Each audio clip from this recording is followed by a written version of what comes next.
ਭਾਰਤ ਦੀ ਰਾਜਧਾਨੀ ਦਿੱਲੀ 9 ਅਤੇ 10 ਸਤੰਬਰ ਨੂੰ ਹੋਣ ਵਾਲੇ G20 ਸੰਮੇਲਨ ਲਈ ਤਿਆਰ ਹੈ। ਵਿਦੇਸ਼ਾਂ ਤੋਂ ਆਉਣ ਵਾਲੇ ਮਹਿਮਾਨਾਂ ਲਈ ਹੋਟਲ ਵੀ ਤਿਆਰ ਹਨ। ਮਹਿਮਾਨਾਂ ਦੀ ਸੂਚੀ ਵਿੱਚ ਅਮਰੀਕੀ ਰਾਸ਼ਟਰਪਤੀ ਜੋ ਬਾਈਡਨ ਦਾ ਨਾਮ ਸਭ ਤੋਂ ਪ੍ਰਮੁੱਖ ਹੈ।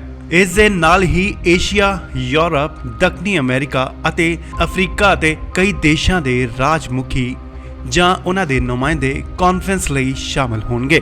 ਉਹਨਾਂ ਤੋਂ ਇਲਾਵਾ ਚੀਨ ਅਤੇ ਰੂਸ ਦੇ ਰਾਸ਼ਟਰਪਤੀ ਨਹੀਂ ਆ ਰਹੇ, ਪਰ ਉਹਨਾਂ ਦੇ ਨੁਮਾਇੰਦੇ ਪਹੁੰਚਣਗੇ, ਜਿਨ੍ਹਾਂ ਤੇ ਅੰਤਰਰਾਸ਼ਟਰੀ ਮਾਹਿਰ ਪੂਰੀ ਨਜ਼ਰ ਰੱਖਣਗੇ। ਇਹਨਾਂ ਸਾਰੇ ਮਹਿਮਾਨਾਂ ਨੂੰ ਦਿੱਲੀ ਦੇ ਵੱਖ-ਵੱਖ 5 ਸਿਤਾਰਾ ਹੋਟਲ ਵਿੱਚ ਠਹਿਰਾਇਆ ਜਾਏਗਾ। ਆਓ ਤੁਹਾਨੂੰ ਦੱਸ ਦਈਏ ਕਿ ਉਹ ਕਿਹੜੇ-ਕਿਹੜੇ ਹੋਟਲ ਹਨ ਜਿੱਥੇ ਇਹ ਸਭ ਰੁਕਣਗੇ।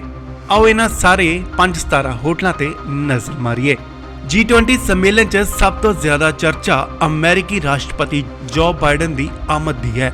ਇਸੇ ਕਾਰਨ ਦਿੱਲੀ ਦਾ ਹੋਟਲ ਮੋਰੀਆ ਸ਼ੈਰਾਟਨ ਸੁਰੱਖਿਆ 'ਚ ਹੈ, ਜਿੱਥੇ ਜੋ ਬਾਈਡਨ ਰੁਕਣਗੇ। ਇਹ ਹੋਟਲ ਅਮਰੀਕੀ ਰਾਸ਼ਟਰਪਤੀ ਦੀ ਪਸੰਦੀਦਾ ਜਗ੍ਹਾ ਹੈ। ਇਸ ਤੋਂ ਪਹਿਲਾਂ ਅਮਰੀਕੀ ਰਾਸ਼ਟਰਪਤੀ ਬਿਲ ਕਲਿੰਟਨ ਵੀ ਇਸੇ ਹੋਟਲ ਵਿੱਚ ਠਹਿਰੇ ਸਨ।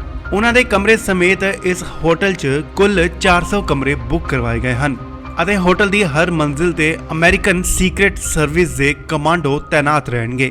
ਦਿੱਲੀ ਦੇ ਕਨੌਟ ਪਲੇਸ 'ਚ ਸਥਿਤ ਸ਼ੌਗਰੀ-ਲਾ ਹੋਟਲ ਵੀ ਬੇहद ਖਾਸ ਬਣ ਗਿਆ, ਕਿਉਂਕਿ ਇੱਥੇ ਭਾਰਤੀ ਮੂਲ ਦੇ ਬ੍ਰਿਟੇਨ ਦੇ ਪ੍ਰਧਾਨ ਮੰਤਰੀ ਰਿਸ਼ੀ ਸੁਨਕ ਆਪਣੇ ਵਫਦ ਦੇ ਨਾਲ ਰੁਕਣਗੇ ਅਤੇ ਇਸੇ ਹੋਟਲ 'ਚ ਜਰਮਨੀ ਦੇ ਚਾਂਸਲਰ ਓਲਾਫ ਸ਼ੂਲਜ਼ ਵੀ ਰਹਿਣਗੇ। ਇੱਥੇ ਉਹਨਾਂ ਦਾ ਡੈਲੀਗੇਸ਼ਨ ਵੀ ਹੈ।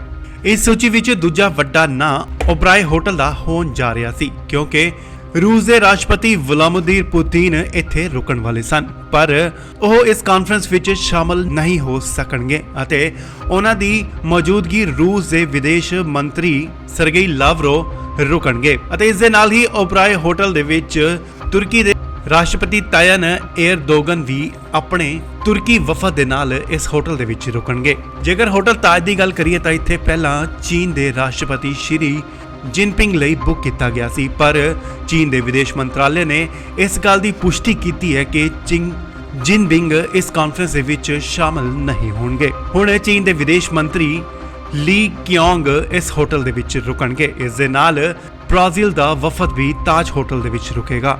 ਇਸ ਤੋਂ ਇਲਾਵਾ ਆਸਟ੍ਰੇਲੀਆ ਦੇ ਪ੍ਰਧਾਨ ਮੰਤਰੀ ਇੰਪੀਰੀਅਲ ਹੋਟਲ, ਓਬਰਾਏ ਗੁੜਗਾਉਂ ਵਿਖੇ ਕੋਰੀਆ ਦਾ ਵਫਦ ਅਤੇ ਸਾਊਦੀ ਅਰਬ ਦਾ ਲੀਲਾ ਹੋਟਲ ਦੇ ਵਿੱਚ ਠਹਿਰੇਗਾ। ਕੈਨੇਡਾ ਤੇ ਜਾਪਾਨ ਦਾ ਵਫਦ ਲਲਿਤ ਹੋਟਲ ਦੇ ਵਿੱਚ ਰੁਕੇਗਾ। ਦੂਜੇ ਪਾਸੇ ਇਟਾਲੀਅਨ ਡੈਲੀਗੇਸ਼ਨ ਅਜਿਹਾ ਹੈ ਕਿ ਉਹ 2 ਹੋਟਲ ਯਾਨੀ ਕਿ JW ਮੈਰਿਟਸ ਅਤੇ ਹਯਾਤ ਰੈਜ਼ੀਡੈਂਸੀ ਵਿੱਚ ਰੁਕਣਗੇ।